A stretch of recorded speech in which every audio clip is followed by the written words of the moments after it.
Welcome to Bond STX. This is our first video of Audible option alerts. This is Lance, the Bargain Stock Bounty Hunter, back at you again with another great video. We're doing something a little different. I also have Dazz as my special guest joining me, and he's actually going to give some option alerts for SPY. So what we're going to do here is we're going to do Apple options, and we're going to do S&P 500 options. And so the way this is going to work, we're just kind of give our best calls and price points for options that are coming up. They may be short term, they may be long term, so we'll see. But anyway, this will be the first video, and we'll go through it.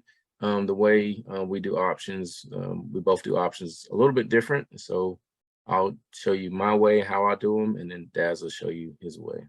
So I'm going to do Apple options. And so what I do with Apple, long story short, I track its very strong high days as far as win days.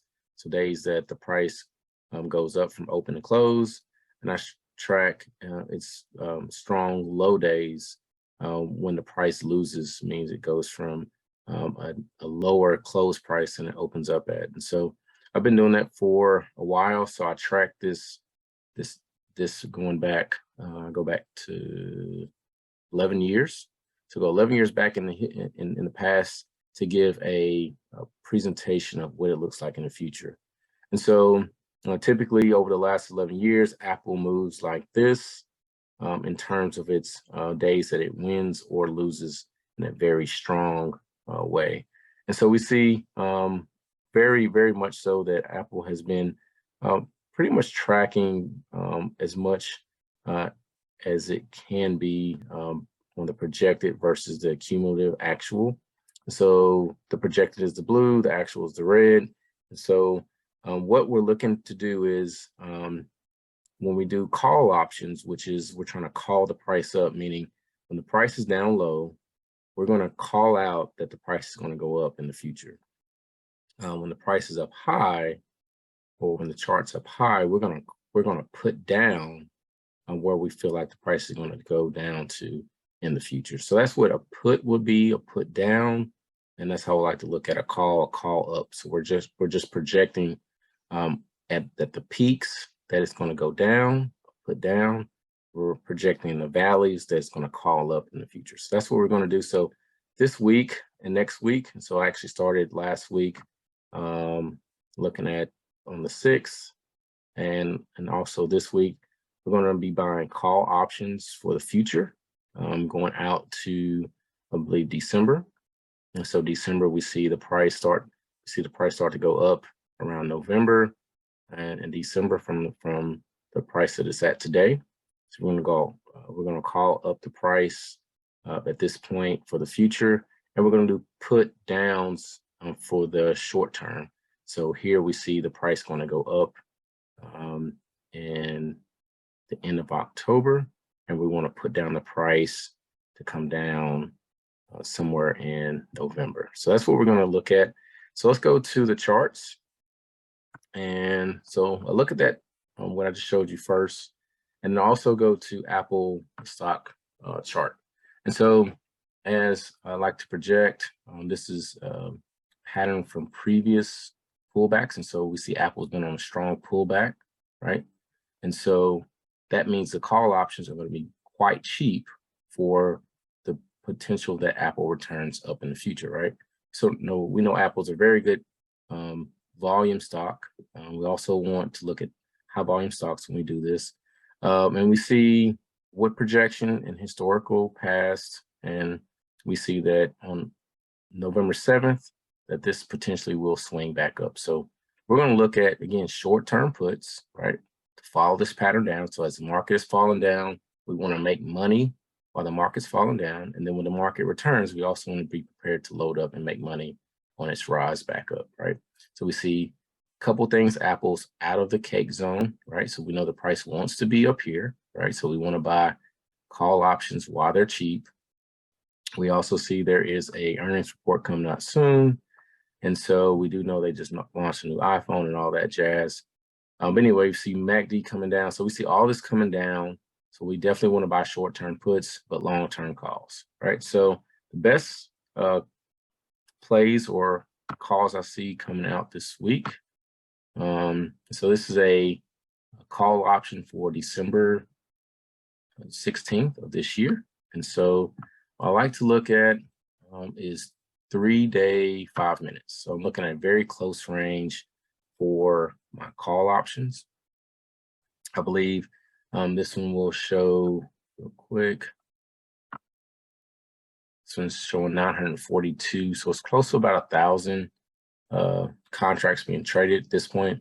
But I'm buying right now. I'm buying these call options at anywhere between 68, and they're showing 68 cents, but options are in terms of 100. So $68 to $84 is where I'm buying these call options. Like I said, I've already started loading up on these, and then to sell at $92 to $105 at that point. So looking to sell them at that price point. And so those are my call outs for December 16 call options. And then for short-term puts, I'm looking at October 22nd at $135 strike point put. I didn't mention that on the last video, on the last call out. It's actually a 175 strike point on the call. But you can see here on the puts, again, Apple, as we just showed, has been drastically going down. So therefore, the value of these contracts have been going up. And so they're way too high for me at this point. It did come down to 99 cents or $99, however you want to look at it, on last Thursday. So I feel real comfortable buying this around the $88 to $98 range, knowing that there may be some bit of a pullback some this week. And so it might bring this price point down some. Knowing we're getting closer to the expiration date will also help bring this price down some.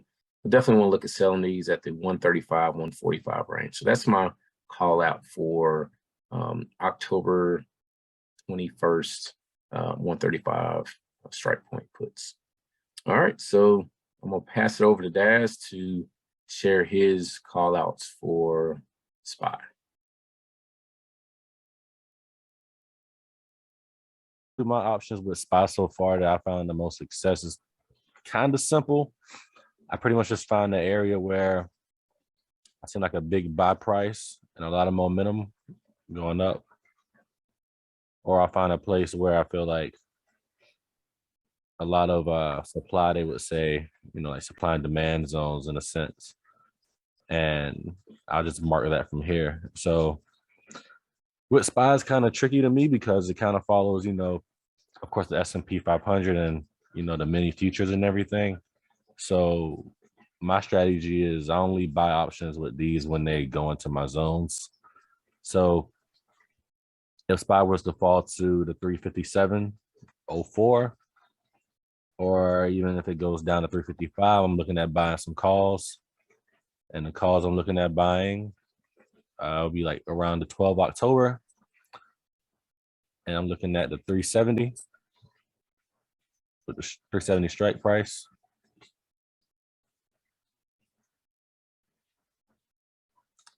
And if it continues to fall, it's gonna be lower than 126. Don't have the theoretical option price calculator on, but this is the option contract I'm definitely gonna look at considering. I would assume maybe it's gonna fall around the $1 range, even maybe though. But because I don't have that calculator feature on, but that's one of them. Second, if it rallies up, which I highly doubt, I'm very bearish this week. But if the S&P rallies up and SPY rallies up to first 366, I'm buying puts. And the puts I'm looking at the 350s strikes.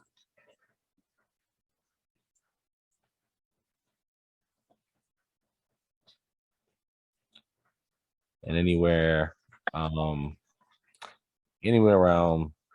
37, I think, is a good entry.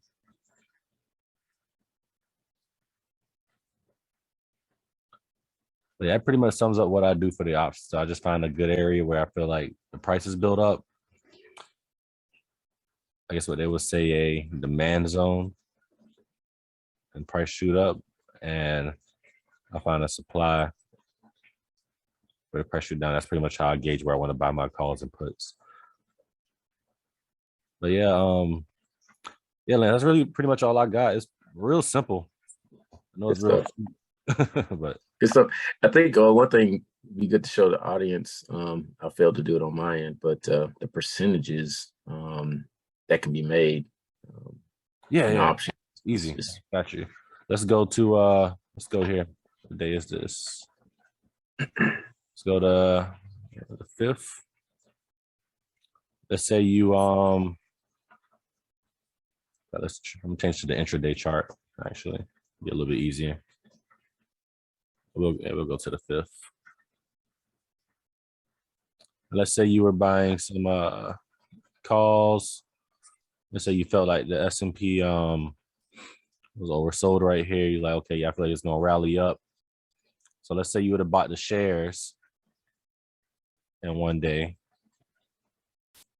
And say you'd have caught the low or close to the low. Let's say you would have sold at the top. You made 2.25%. I just want to highlight too. See, that's in my supply zone. Okay. But let's say you bought a call. Mm-hmm. Yeah, say it again. I'm sorry. No, I was going to say, yeah. So let's compare that to a call. Yeah. So say you bought a call at 10:30. Say you was trading it. Say you 12 October. Say you got a call for 363.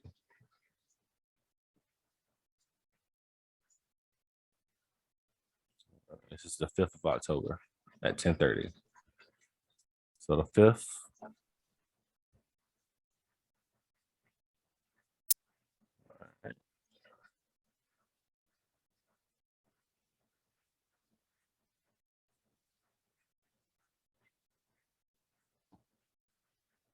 At 10:30.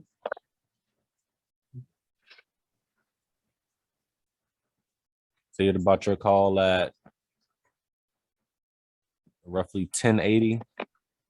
Well, let's say you didn't even catch the bottom. Let's say you got in at 11 even. And let's say you sold around here. You'd have made 41.4%. So 2% versus 41%. Yeah, that's insane, right? This is why we do options. Yeah, definitely. Okay, all right, good stuff, man. I appreciate you showing that. I was going to show it, but I forgot. But yeah, we'll get more into as we do more option episodes, more strategies and kind of understandings of it. It's not really a teaching options video. This is more about good call outs and prices for options. So if you want to learn more about options, there's plenty out there on YouTube to learn about how to do options. We're just giving you good price points, good call outs, and the ones that we're heavily looking into and once we're making money off of. So